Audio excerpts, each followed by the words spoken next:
naisubiri kwa hamu hiyo fungate ifike. Maana nina hamu mwenzio. Hebu usinichekeshe basi. We nani? Fumanizi! Fumanizi tena kwenye kasiri yangu? Unajua huyu Bi Kachala siku hizi amekuwa kama mwenda wazimu. Sasa kinachomfanya Mankuki atie kelele hapo nje, fumanizi ni kitu gani? Fumanizi ipi? Mimi kwenye jumba langu la kifalme na mke wangu mtarajiwa ananipigia kelele kwamba kuna fumanizi. Huyu anakuwa mjinga kiasi gani? Wewe Bi Kachala? Nipo. Hebu nakuomba uondoke hapo nje. Hapa siondoki. Hello. Huyu mwanamke amenishinda tabia kwa kweli. Yaani hapo ndo kwanza huba linaanza mfalme. Ndo kwanza tumeanza huba. Je, kwenye fungate atakuwa anajisikiaje huyo? Fungate maana utakuwa unakaa mimi ndani tu muda wote, siku 7 za wiki. Sasa sijui yeye atakuwa anajikwangua kiasi gani huyu mwanamke. Mwambie atulize wivu bwana. Wewe ushanioa. Mimi nishakuwa mke wako wa halali. Sasa kinachomuuma ni kitu gani? Huyu kinachomsumbua ni wivu. Wivu tu ndo unaomsumbua. Ndio maana nikaamua nikuwekea hata na walinzi, kwa sababu nilijua tu wivu alokuwa nao huyu angeweza hata kukudhuru, ungekuwa unatembea peke yako. Ndio maana nikaamua kukupa walinzi ili kama litatokea la kutokea watakusaidia. Jamani mtukufu mfalme, kwani wewe hukumuomba ruhusa au hukumwambia kwamba unaongeza mke wa pili? Maana anajua kama mwanaume anaoa na mke wa pili na ana mke wake wanakaa wanazungumza kwanza, wanakubaliana kwamba mwenzangu mimi nataka nifanye hivi na vile, niongeze mke. Sasa wewe hukumwambia. Mbona ana kisirani hivi? Mbona mimi nimemwambia? Nilimuomba ruhusa nikamwambia, Bi Kachala, wewe kizazi huna, kimefungwa. Basi mimi nahitaji kuoa mwanamke mrembo ambaye atanizalia watoto, niwe na ukoo mpana, kwa sababu mimi ni mfalme. Siwezi kuwa na mtoto mmoja tu peke yake. Lazima niwe na ukoo mpana ambao utakuwa unarithishwa kizazi kwa kizazi ufalme wangu. Nilimwambia kila kitu, lakini wivu kauweka mbele huyo mwanamke. Hataki kusikia lolote lile. Stupid, ni mjinga, haelewi chochote. Wewe mbokasa wewe. Wewe Bi Kachala, kwani unataka nini humu ndani? Nifungulie, nataka ninywe maji. Maji ya kunywa kivipi kwenye chumba changu cha maradhi? Humu nalala mimi, hamna maji humu. Mtukufu mfalme, yani kwa ukuu uliokuwa nao wewe mfalme, mwanamke hawezi kukutilia kelele kiasi hiki tena chumbani kwako, kwenye kasiri yako. Hizi ni dharau zilizopitiliza. Ungetoka uende ukamnase makofi ili ajifunze. Wewe bokasa unafungua? Bi Kachala, mara hii nitatoka hapo nje, nikunase makofi, nikudhalilishe. Kwa ishu gani sasa? Kwa sababu hizo ni dharau. Haiwezekani wewe mfalme uweze kunitilia kelele namna hiyo. Mimi ni mfalme. Unajisahau sana wewe mwanamke. Mimi ni mtukufu mfalme, mmiliki wa kasiri ya Bokasa. Hebu acha ujinga wewe. Toka hapo. Haya mtukufu, naondoka. Umeona sasa? Hivyo ndo mfalme anatakiwa awe. Amri yako ni moja tu. Mtu ukimwambia ondoka, aondoke muda huo huo. Sio anaanza kukujibu kwa sauti kali, tena na kufokea kabisa. Sasa utakuwa mfalme au bwabwa? Usikubali tena. Umesikia mme wangu? Usikubali mtu akupelekeshe. Wewe ni mfalme. Basi mke wangu, nitafanya hivyo, lakini nitakuwa mkali kwa watu wengine, si kwako. Nakupenda sana Amanda.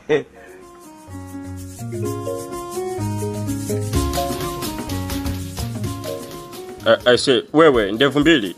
Unajua mimi sikuelewi mjomba, kwa sababu saizi kila nikikuona ni mtu ambaye unanitazama kiasi kwamba mimi mwenyewe najistukia. Na bora ungekuwa unanitazama tu, unanitazama kwa jicho la kichawichawi, unatazama kiasi kwamba kama mtu ambaye una jambo lako unataka kunifanya. Sikuelewi mjomba. Unataka nini kwangu wewe? Maybe you never know, because sometimes unajua wewe you are very attractive, your face, the way you live, mimi naweza nikawa tu navutiwa tu na wewe kuangalia. Basi tu ni katika huluka za binadamu. Huna akili wewe. Wewe ni mjinga, mwenda wazimu.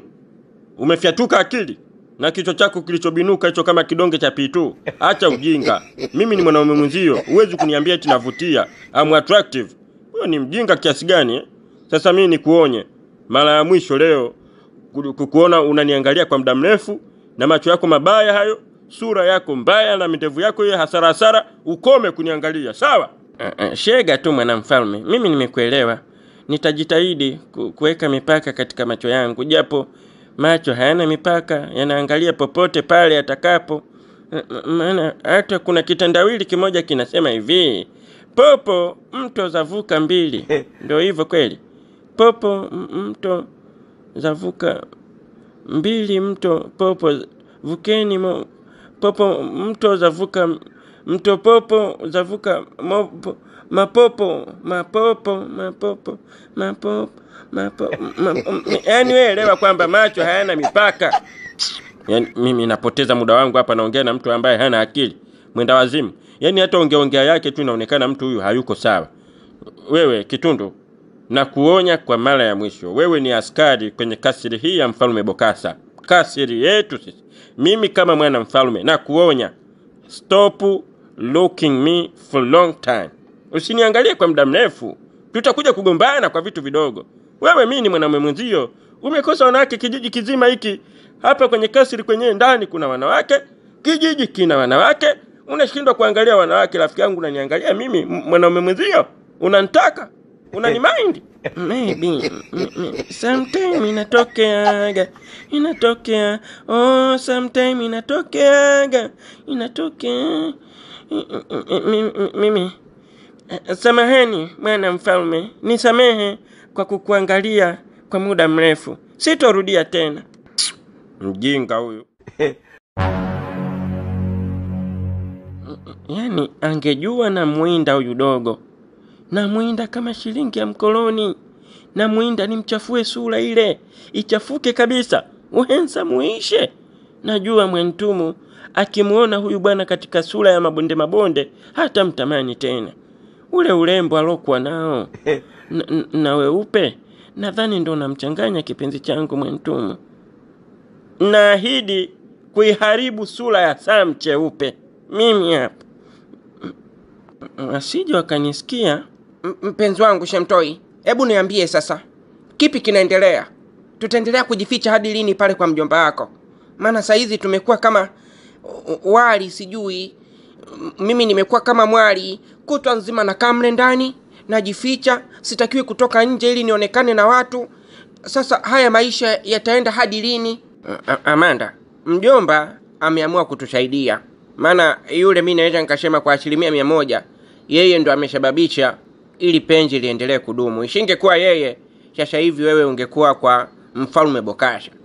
Sasa mimi nikuombe kitu, kwa sababu mjomba naye ana targeti zake, anataka kumshurubu Mfalme Bokassa kwa kile ambacho amemfanyia cha kumpokonya mke wake kipenzi Bi Kachala. Basi tumpe muda, tuendelee kukaa pale kwake, tujifiche mle ndani hadi siku ambayo mjomba atakuwa amekamilisha vitu vyake. Sisi ndo tutakuwa huru.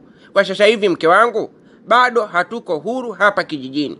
Na tukishubutu kutoka nje na kuonekana na watu, tayari lazima hizi rumors zitaenda kwa mfalme na mfalme ataanza kulifanyia uchunguzi hilo. Ni sawa, mimi nakusikiliza wewe mpenzi wangu.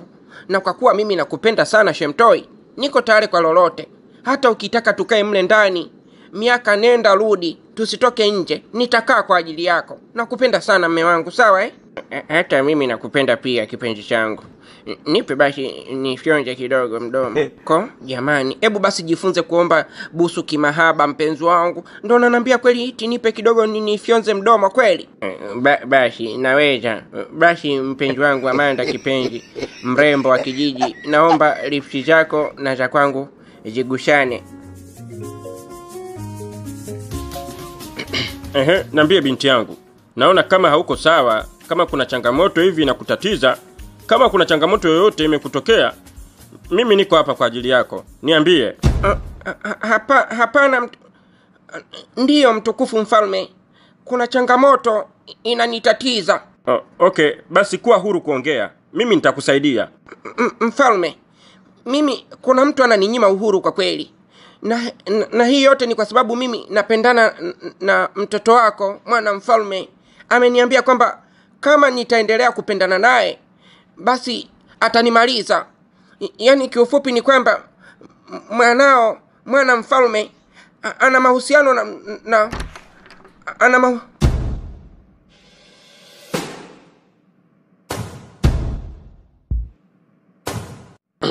Usishangae sana Bi Kachala.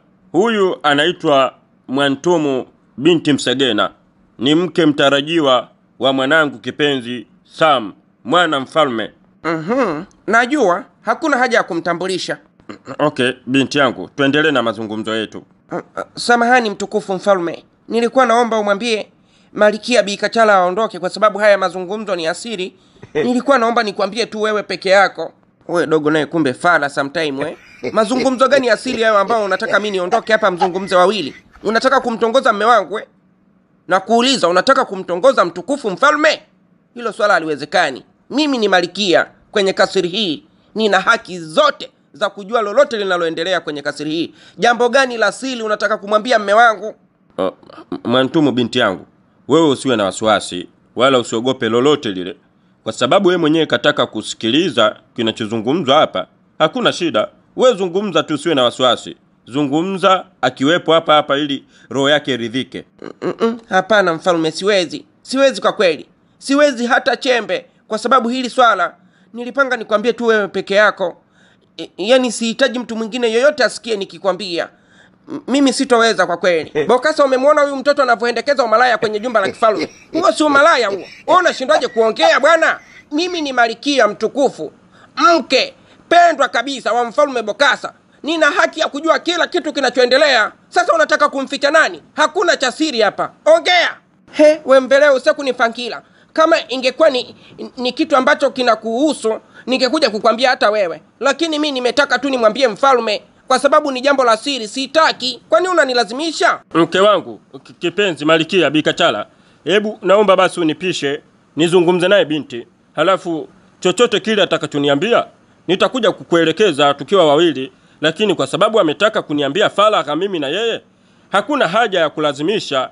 Tupishe tuzungumze. Hapana, haiwezekani mfalme. Mimi nina cheo kikubwa sana hapa kwenye hii kasiri. Siwezi kupisha kuondoka eti kisa mfalme anataka kuzungumza jambo la siri na kisisimizi. Hiki si kisisimizi hiki. Kina hadhi kweli ya kuniambia mimi nipishe eti unazungumza naye? Hilo swala haliwezekani. Kama mmeamua kunidhalilisha, kuniona mimi ni mtoto mdogo mbele yenu, mniambie tu. Lakini kuondoka hapa mimi siwezi. Lazima nisikie anachokisema. Mfalme, mimi sitaongea chochote hadi Bikachala aondoke. Siwezi kuongea chochote kwa kweli. Kama ataondoka basi nitakwambia kinachonisibu, lakini kama la hataondoka basi bora nibaki nalo moyoni. Bikachala, samahani na kuomba sana kama malkia mke kipenzi wa mfalme, ni kuombe tu unipishe kwa heshima dakika 2 tu nizungumze na binti Msegena, aniambie ni kitu gani kinamsibu. Halafu baadaye kama linakuhusu ni jambo la kawaida tu, basi nitakueleza. Bokasa, hivi unataka nizungumzie wapi labda ndio nielewe? Maana nikizungumzia mdomoni nahisi kama hamnisikii. Sijui masikio yenu mmeyafyatika wapi. Nizungumzie wapi mnataka? Nizungumzie huko? Na wauliza mnataka nizungumzie huko? Huko wapi sasa? Huko kwenye mjegeje. Hebu naomba mnielewe basi. Nimesema mimi hapa sitoki. Na hilo swala lazima lizungumzwe hapa nikiwepo. Nisikie ni kitu gani hicho cha siri. Bikachala, hebu acha ubishi bwana. Toka. Sitoki. Mimi hapa sitoki mfalme Bokasa. Hadi nisikie huyo binti anataka kukwambia nini. Mimi hapa sitoki. Mwantumu binti yangu, kwa sababu ametaka mwenyewe kusikia ni kitu gani kinaendelea katika moyo wako, basi zungumza akiwepo. Wewe zungumza tu, usiwe na wasiwasi. Mkulu, mjomba Njumali, kila kitu kimekwenda kama tulivyopanga. Yaani 90% ya vitu ambavyo tumevipangilia vimekwenda sawa kabisa. Na hivi ninavyoambia, mfalme Bokasa ameandaa hafla kubwa kabisa ya harusi. Nimekuja hapa niwakaribishe. Karibuni harusini.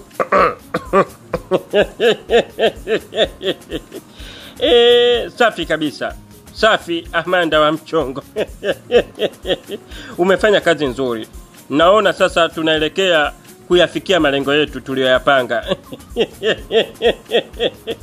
Lazima Bokasa aione ya mwana, kwa sababu haiwezekani. Tumechoka kudhalilishwa sisi. Mkazangu au yakaya, mke wangu namrudisha nyumbani yule Bikachala. Bikachala hivi karibuni anarudi nyumbani kwangu. Halafu kitu kingine mwanangu Amanda. Wewe mzee, mimi sio mwanao. Usilegeze mdomo tu kuita mwanangu Amanda. Mimi sio mtoto wako. Wewe sema unataka kusema nini, lakini usiingize neno mwanangu. Mimi si mwanao. Mwanao Amanda yupo, nadhani wamekuonyesha. Au hamjamwambia huyo? Tumemwambia. Anajua kila kitu kinachoendelea, shobo zake tu huyo. Na kusikiliza. Ulitaka kuniambia nini babangu wa mchongo? Tatizo unatakalika sana mdomo huo. Hebu punguza ukali wa maneno. Punguza uwepesi wa mdomo huo. Nitaka nikwambiaje?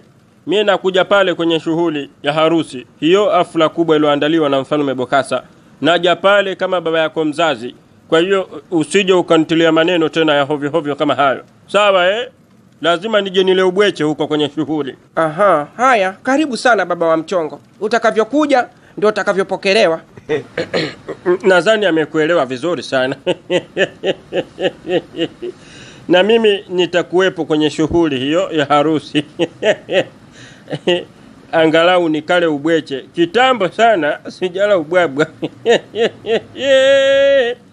Tutakaribia mamangu. Alafu kitu kingine, mjomba, nilitaka kusahau.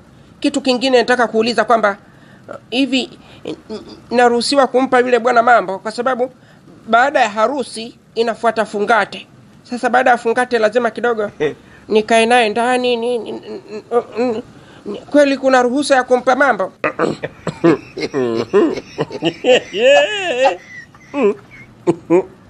Mambo. Naona kama unamfaidisha sana. Bokasa anafaidi.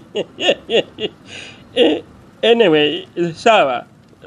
Mpe chochote anachokitaka.